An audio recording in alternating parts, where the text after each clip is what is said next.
Okay, in this video, I wanted to quickly show you how I approach the MBE questions. This is one of the free NCBE sample questions. Remember, the most important thing you need to master is the black letter law.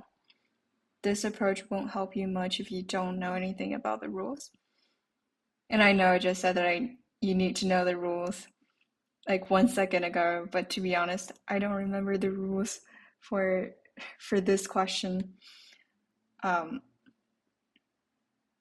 just have a sense of what they are, but I think this is a good example of the approach and how I reason through the questions and how I guess if I don't know the rules well. And if you know the rules much better than I do now, which you definitely do, then you'll get through this much faster and better. Okay, so let's start. When I get this question, I'd like to skim through the prompt of the question, like right here. Here. So the prompt is, how should the judge instruct the jury with respect to self-defense? And when you skim through it, there are two things that jumped out, which is in red here, the jury instruction and self-defense. So it's about civ pro or crim law or both, whatever. Now I just need to focus on the rules around jury instruction and self-defense. Like I said, I don't remember the rules very well, but I have a sense of what they are potentially. I know that, for jury instructions, they need to be relevant. You can't have a jury instruction about civ pro when there are no civ pro issues raised. For self-defense, you need to have reasonable fear and use proportionate force when deadly force is involved. There are some issues around that. That's all I can remember. And these pieces of information will just cross my mind briefly when I skim through the prompt. And after that, I'll go read the facts. This is not what it looks like, obviously. I formatted the question. I'll try to do this with my head and pencil when I do the actual exam, just to mentally break these down into paragraphs. Okay.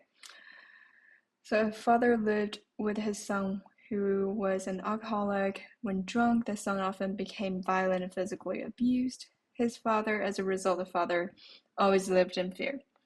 Okay, so that's the background. That's why I separated it out in this one block, aside from the other facts.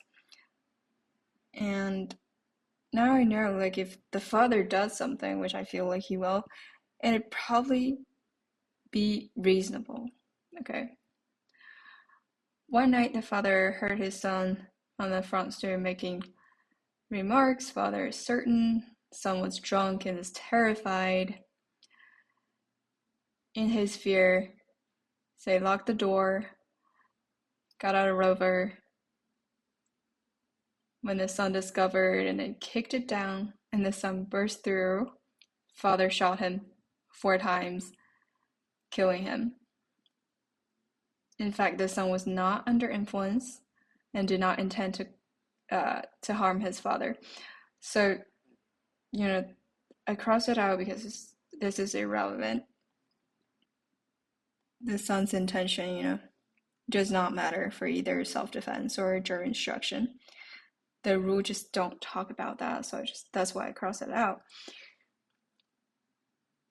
At trial, the father presented the evidence, the facts, and asked for jury instruction, right? And how should the judge instruct the jury with respect to self-defense?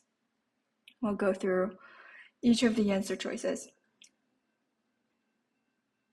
Oh, there's one thing I wanted to mention right here. Because when he says the father was certain that the son was drunk and he was terrified, blah, blah, blah. Remember that the MBE always tests you the rules, not the facts.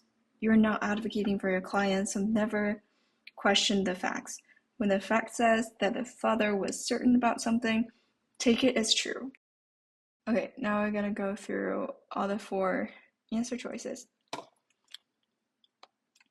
A says, gave the self-defense instruction because it expresses the defense theory of the case. Here I highlighted because. Most of the times on the MBE, it's not the yes or no that matters and confuses you. It's more often the reasoning of why yes or why no that matters more. So here, the reason that it gave, the reason it says the judge should give the instruction is because it expresses the defense theory of the case, which is not necessarily wrong, but it doesn't sound like a rule. Like I said, I don't remember the rules, but it just doesn't sound like a rule to me. It's not specific enough. And we'll move on to the next one and we'll circle back to this later. So I'll leave it. Now, B says, gave the instruction because the evidence is sufficient to raise the defense. Now, this is more specific and sounds more like a rule compared to A. It's also correct. Note that it says the evidence. So it says the evidence is sufficient to raise the defense, not that the evidence is sufficient to win the defense. It's different, and that's the key. We already know that the father had reasonable fear. Remember, we said don't question the facts, and the fact that he was certain his son was drunk and would beat him. Although we don't know if killing the son was too much, it does raise the defense for the jury to debate on. And that's the jury's duty to determine the facts. Again, it goes back to what we were saying. We don't get tested on the facts. We only get tested on the rules. So we'll keep this one. I think it's better than A. So I do C. C says, will deny the instruction because the father was not in imminent danger from his son. Well, like we just said, the rule is clear. It's the jury who gets to determine the facts. The judge doesn't determine the facts, okay? As test takers, judges, jury trials, we talk about the law, not the facts. We don't get to determine whether the father was in imminent danger or not. So we don't deny the jury instruction just because we think the father was not in imminent danger. And it's debatable whether he was or was not in imminent danger. Maybe you can say that he was not in imminent danger because the door was locked, or you could say that he was because the son was just outside. He easily burst in even when the door was locked. And the point is, whenever you find yourself debating on the facts, you should stop and think, what's the rule that's been tested? What's the situation where you do talk about the facts?